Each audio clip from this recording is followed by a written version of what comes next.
ด่วนล่าสุดหมักบอยเขมิรไม่พอใจที่เห็นคนไทยหรือว่ากู้ภัยไทยมาช่วย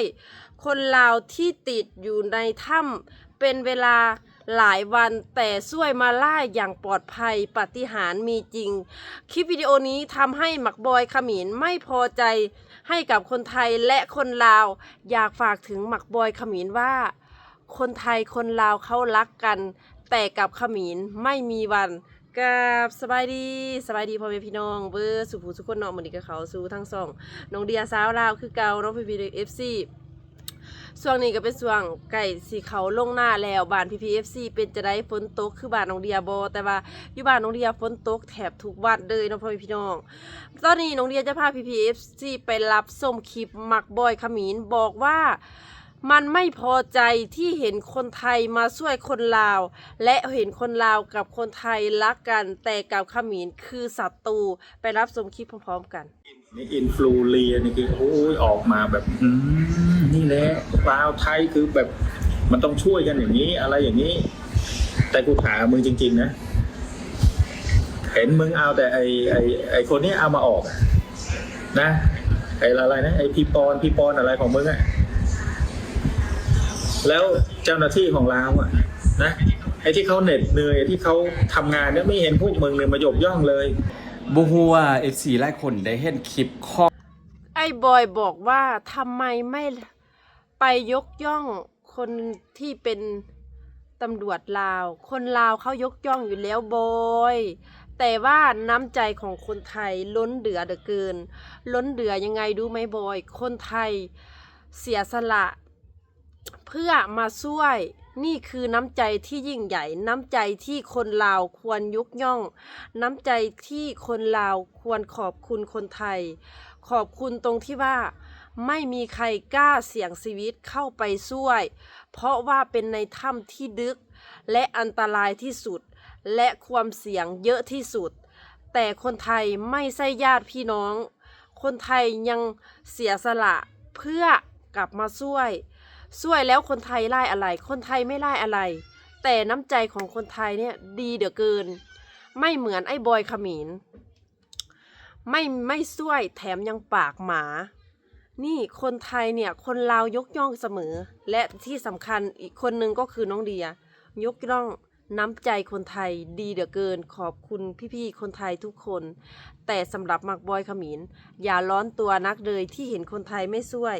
เพราะว่าคนไทยเคยช่วยเขมิรแล้วแต่เขมิรปากหมานั่นเองไปรับคลิปต่อไปอีกพี่แสดงว่าน้ำตอนนี้มันไหลออกมาเนาะแล้วมันจะนี่คือเสียงของทีมงานกู้ภัยของคุณปอนพร้อมกับการประสานงานอยู่ที่ประเทศไทยนะทุกคนมีการประสานงานคุยกันตลอดการวางแผนครั้งนี้บอกเลยว่าทีมที่ว่าอยู่เมืองลาวและก็ทีมงานอยู่ที่เมืองไทยก็มีการประสานงานคุยกันตลอดเรื่องของการจะทำอะไรยังไงกันบ้างในแต่ละวันทุกคนซึ่งว่าล่าสุดทุกคนการนำเอาปั๊มน้ำที่ว่าเพิ่งจะซื้อมาไม่ไหม้สดๆร้อนๆก็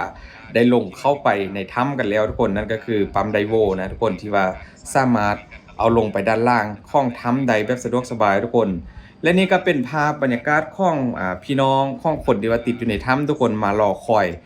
คนในครอบครัวของตัวเองกลับบ้านนะบ่ว่าจะเป็นทางผู้หญิงผู้ชายพร้อมกับลูกนะทุกคนที่ว่ามานั่งรอครอบครัวของเขาเห็นแล้วก็เป็นภาพที่ค่อนข้างที่จะน่าสงสารทุกคนหูใจร้ายนะกับสิ่งที่ว่าเกิดขึ้นทุกคนการดูกราฟิกทุกคนอยู่ในถ้ำวันนี้ก็โอ้โหมันยังมีน้ำคั่งอยู่นะทุกคนแต่ว่าอุปสรรคในวันนี้ค่อนข้างที่จะเป็นไปได้ดีกันเลยราบรื่นกันเลยทุกคนตามแผนที่วางไว้ทุกคนเดี๋ยววันนี้พ่อพิมพ์มีแผนการที่ว่าเขาจะทำการลงไปค้นหาผู้ที่ว่าสูญหายหรือผู้ติดอยู่ในถ้ำทุกคนว่ามันจะเป็นยังไงกันบ้างทุกคนซึ่งว่าสำหรับแผนปฏิบัติงานในวันนี้ทุกคนเจ้าหน้าที่ได้เพิ่มมาตรการความเข้มงวดบริเวณปากถ้ำโดยควบคุมพื้นที่ไม่ให้ผู้ที่ว่าเกี่ยวข้องเข้าไปไกลจุดที่ว่าปฏิบัติงานเพราะว่าจะได้ทำงานสะดวกสบายขึ้นทุกคนแล้วก็พร้อมกับจัดทีมตอบโต้เหตุฉุกเฉินส่วนหน้างานทุกคนที่ว่ามีทีมแพทย์จากโรงพยาบาลแขวงแล้วก็ทีมลำเลียงเสบียงอาหารน้ำดื่มและอุปกรณ์ต่างๆสนับสนุนตลอด24ชั่วโมงไฮไลท์สำคัญของภารกิจวันนี้ก็คือการจัดซื้อและเตรียมลำเลียงท่อส่งอากาศระยะ 300 เมตรทุกคนเพื่อนำอากาศเข้าไปภายในถ้ำเพราะว่าเข้าไปในถ้ำนะมันจะอากาศจะค่อนข้างน้อยนะทุกคนเพื่อจะเพิ่มเติมอากาศเข้าไปอีกนะทุกคนเพื่อเพิ่มโอกาสให้ผู้ที่ยังมีชีวิตอยู่ภายในถ้ำสามารถหายใจได้และหากยังมีคนหากยังติดค้างอยู่ภายในโพรงด้านในนะทุกคนนอกจากนี้การความคืบหน้าล่าสุดจากทีมค้นระบุว่าพบปล่องจำนวน4ปล่องนี่คือข่าวดีเลยทุกคนบริเวณภูเข้าเนื้อถ้ำซึ่งอยู่ในแนวพื้นที่ใกล้เคียงกับจุดที่ว่าคาดว่ามีผู้ประสบภัยทั้ง7นั้นติดค้างอยู่ข้างในทุกคนขณะนี้เจ้าหน้าที่กำลังเร่งสแกนและประเมินเส้นทางเสื่อมจากปล่อง4ปล่องดังกล่าวลงไปยังโถงด้านในของถ้ำทุกคนว่ามันจะมี3โถหลักและก็4จุดที่มีความเป็นไปได้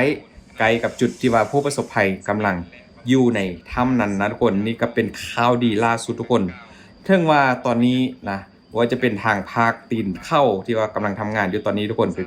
โลภาพที่ทุกคนได้เห็นนี่นะเป็นการประสานงานขึ้นไปด้านบนภูเขาก็คือปากถ้ำนะทีมงาน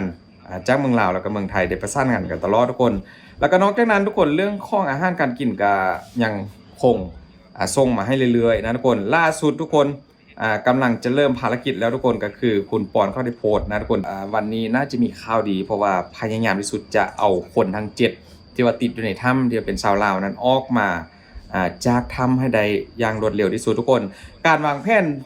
ครั้งนี้ทุกคนก็ถือว่าเป็นการวางแผนตั้งแต่เช้ากันเลยจนมาถึงตอนช่วงบ่ายๆแก่ๆทุกคนทีมไทยแล้วก็นักดำน้ำในถ้ำจากฟินแลนด์นะทุกคนได้ร่วมประชุมกันด่วนแล้วก็วางแผนใหม่ทั้งหมดเพื่อจะทำภารกิจให้มันเสร็จโดยสมบูรณ์แล้วก็ปลอดภัยที่สุดในวันนี้ทุกคนเพราะวันนี้ก็ครบ1สัปดาห์กันแล้วนะก้าวเข้าวันที่7 1สัปดาห์1อาทิตย์กันแล้วตอนนี้ก็ยังเอาออกมาบ่ได้นะเข้าว่าจะลาซาที่สุดก็จะบ่ให้เกิน2 วันทุกคนแล้วก็คนที่ว่าอยู่ใกล้เคียงทุกคนเป็นชาวลาวที่ว่าเป็นชาวบ้านแถวนั้นนั่นแหละเขาก็ได้ไปช่วยนะ